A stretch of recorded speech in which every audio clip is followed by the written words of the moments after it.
नमस्कार दोस्तों, स्वागत है आपका BMJ एकेडमी में। आज की इस वीडियो में हम भारतीय संविधान के भाग 6 के अंतर्गत विधानसभा और मुख्यमंत्री से संबंधित महत्वपूर्ण बिंदुओं को देखेंगे, जो कि विभिन्न परीक्षाओं के लिए आवश्यक है।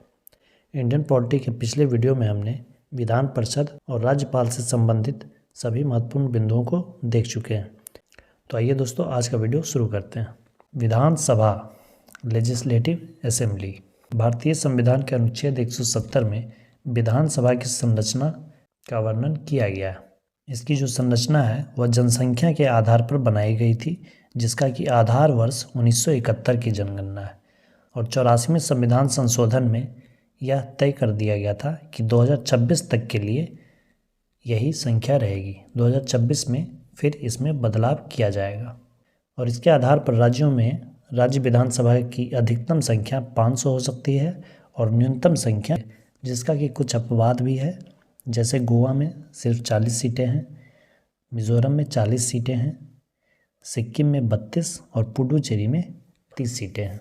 पुडुचेरी एक संघ शासित प्रदेश है, केंद्र शासित प्रदेश है, लेकिन वहाँ विधानसभा है। जिस तरह से दिल्ली भी केंद्र शासित प्रदेश होते हुए वहाँ विधानसभा है। दिल्ली विधानसभा में सीटों की संख्या 70 है, बिहार विधानसभा में 243 और सबसे ज़्यादा सीटें हैं उत्तर प्रदेश में 403।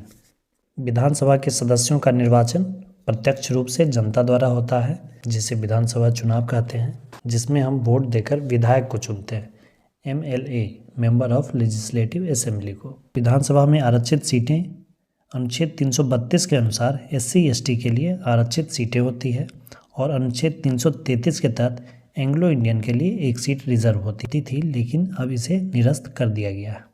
विधानसभा का कार्यकाल 5 वर्षों का होता है, परंतु विशेष परिस्थिति में राज्यपाल को यह अधिकार है कि वह उसे विघटित कर सकता है। बहुमत गिरने पर सरकार गिर जाती है। विधानसभा के सदस्य बनने के लिए, यानी कि विधायक बनने के लिए योग्यता क्या होनी चाहिए?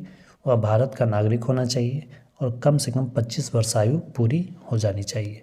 इसके साथ ही किसी लाभ के पद पर ना हो। विधानसभा की बैठक वर्ष में कम से कम 2 बार होनी चाहिए और 2 बैठकों के बीच का अंतराल 6 माह से अधिक नहीं होना चाहिए। विधानसभा के 17 अवसान का आदेश राज्यपाल के द्वारा दिया जाता है। जैसे केंद्र में लोकसभा होता है, उसी तरह से राज्य में विधानसभा होते हैं, तो लोकसभा के अध्यक्ष का चुनाव किसके द्वारा किया जाता है? लोकसभा के ही सदस्यों के द्वारा।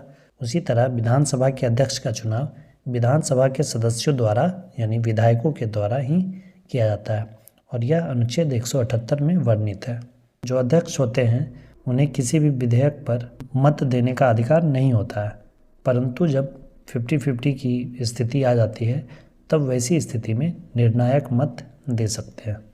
कोई विधेयक धन विधेयक है या नहीं, इसकी घोषणा लोकसभा अध्यक्ष करते हैं। उसी तरह से राज्यों में यह विधानसभा अध्यक्ष द्वारा किया जाता है। और यदि अध्यक्ष को उसके पद से हटाने का प्रस्ताव विचाराधीन हो तो वह उस अवधि में सदन की अध्यक्षता नहीं कर सकते हैं। विधानसभा के कार्य एवं शक्ति। बिल विधेयक पहले विधानसभा में पारित होता है। विधानसभा में पारित होने के बाद अगर विधान परिषद है तो वहाँ जाता है। वहाँ से पारित होने के बाद फिर राज्यपाल उस पर सिग्नेचर करते हैं और वह विधेयक, अधिनियम, एक्ट बन जाता है।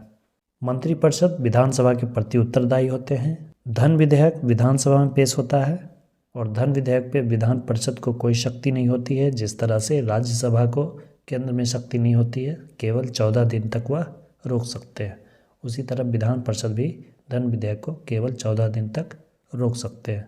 इसके बाद वह धन विधेयक स्वतः ही पारित हो जाता है। राष्ट्रपति का निर्वाचक मंडल में योगदान।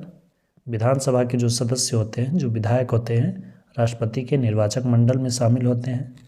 अब आइए दोस्तों, राज्यों के मुख्यमंत्री से जुड़े कुछ महत्वपूर्ण बिंदु देखते हैं। भारतीय संविधान के अनुच्छेद 163 में राज्य का मंत्रिपरिषद का वर्णन किया गया है और अनुच्छेद 164 में मुख्यमंत्री के पद का वर्णन किया गया है। मुख्यमंत्री की नियुक्ति, मुख्यमंत्री का निर्वाचन नहीं होता है, इनकी नियुक्ति होती है और इसकी नियुक्ति राज्यपाल द्वारा किया जाता है।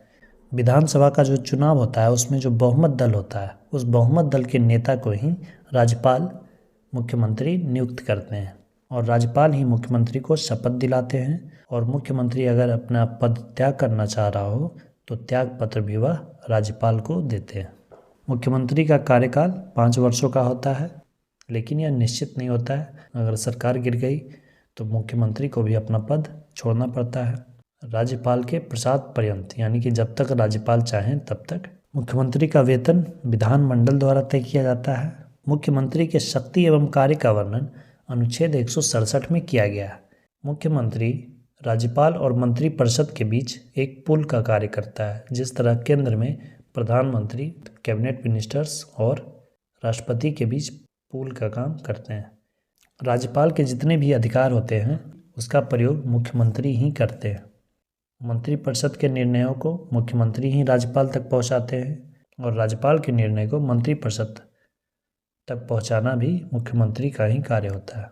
राज्यपाल के सारे अधिकारों का प्रयोग मुख्यमंत्री ही करते हैं। मंत्रिपरिषद, राज्य का मंत्रिपरिषद विधानसभा के प्रति उत्तरदायी होता है।